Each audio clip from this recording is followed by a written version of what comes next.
বাংলাদেশ ও অস্ট্রেলিয়ার ম্যাচের মাধ্যমে ইতিহাসের বিরলতম এক ঘটনার সাক্ষী হলো ক্রিকেট বিশ্ব। চট্টগ্রামের সাগরিকায় দেখা গেল এক অদ্ভুত ঘটনা, যা সচরাচর কখনোই দেখা মেলে না। অভিষিক্ত অলরাউন্ডার আব্দুল গাফফার সাকলাইনের আউট হওয়ার মুহূর্ত জন্ম দিয়েছে এক নজিরবিহীন কাণ্ডের, যা নিয়ে এখন ক্রিকেট বিশ্বে তোলপাড়। সাগরিকায় দুই দলের প্রথম টি-20 ম্যাচে তবে কি এমন ঘটনার জন্ম হলো, তার বিস্তারিত। ক্রিকেট বিশ্বে মাঠের লড়াই ছাপিয়ে এমন কিছু ঘটনা থাকে যেগুলো আলাদাভাবে জন্ম দেয় নানান আলোচনার। মাঝে মাঝে দুই দলের লড়াই ভেদ করে নজিরবিহীন ঘটনাও সামনে আসে আমাদের, যা কয়েক যুগ পর পর একবার দেখা যায়, কখনো আবার দেখা যায় না অতীতে। তেমনি আজ অস্ট্রেলিয়া ও বাংলাদেশের ম্যাচে দেখা গেল ক্রিকেট ইতিহাসের এক বিরলতম ঘটনা, যা সচরাচর দেখা মিলে না 22 গজে। ওয়ানডে সিরিজে দুর্দান্ত পারফরমেন্স করার পর আজ টি-20 মিশনে নামে টিম টাইগার্স।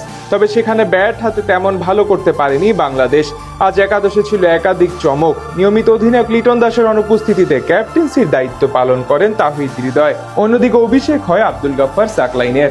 অন্যদিকে অস্ট্রেলিয়ার একাদশে অভিষেক হয় মোট দুজনের। তারা হলেন নিখিল চৌধুরী এবং জুয়েল ডেভিস। আর তাদের নিয়েই ঘটে সেই বিরলতম ঘটনা, যা ক্রিকেট বিশ্বে সচরাচর চোখে পড়ে না। এদিন টস জিতে আগে ব্যাট করতে নেমে দুই ওপেনার শুরুটা দারুণ করলেও সময়ের সাথে সাথে খেই হারিয়ে ফেলে বাংলাদেশ। মাঝে মিডল অর্ডারে তেমন ভাবে কেউই দায়িত্ব নিতে পারেনি। শেষ দিকে ব্যাট হাতে একাই দায়িত্ব নেন শেখ মাহাদি হাসান। তার 22 বলে 29 রানের উপর ভর করে 131 রানে অল আউট হয় বাংলাদেশ। এদিকে এই ম্যাচে আজ 6 নম্বর পজিশনে ব্যাট করতে আসেন অভিষিক্ত আব্দুল গাফফার সাকলাইন। ব্যাট হাতে দারুণ এক ছক্কা হাঁকান তিনি। এরপর অবশ্য বেশিক্ষণ টিকতে পারেনি এই ব্যাটার। জুয়েল ডেভিসের ফ্লাইটের ডেলিভারি উড়িয়ে মারতে গিয়ে নিখিল চৌধুরীর হাতে ক্যাচ দিয়ে আউট হন সাকলাইন। এখানেই ঘটে সেই মজার ঘটনা। আজ বাংলাদেশের হয়ে অভিষেক হয় সাকলাইনের। তাকে আউট করে অস্ট্রেলিয়ার হয়ে প্রথমবার আন্তর্জাতিক ম্যাচ খেলতে নামা জুয়েল ডেভিস। এদিকে জুয়েলের বলে গাফফারের মারা সেই বল ক্যাচ নেন নিখিল চৌধুরী। তিনিও একজন আজকের অভিষিক্ত ক্রিকেটার। কাকতালীয় ব্যাপার হলেও ওই আউটের সাথে জড়িয়ে আছে সব অভিষিক্ত ক্রিকেটারের ঘটনা, যেটা বলা চলে ক্রিকেট বিশ্বের এক বিরলতম ঘটনা, যা নিয়ে আলোচনা হচ্ছে সর্বমহলে। এদিন অবশ্য ব্যাট বল হাতে তিনজনই ভালো পারফরমেন্স করেন।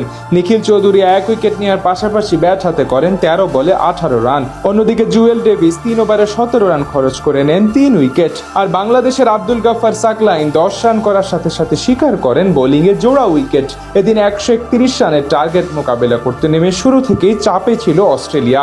তবে মিডল অর্ডারে কোপার কনলি দ্রুতগতির 47 রানের ইনিংসের সাথে ম্যাট রেনশুর দারুণ দায়িত্বশীলতার পরিচয়ে শেষ অব্দি 10 বল এবং 4 উইকেট হাতে রেখে জয় তুলে নেয় সফরকারী অস্ট্রেলিয়া। এ জয়ে 3 ম্যাচে টি-20 সিরিজে 1-0 ব্যবধানে এগিয়ে গেল অজিরা।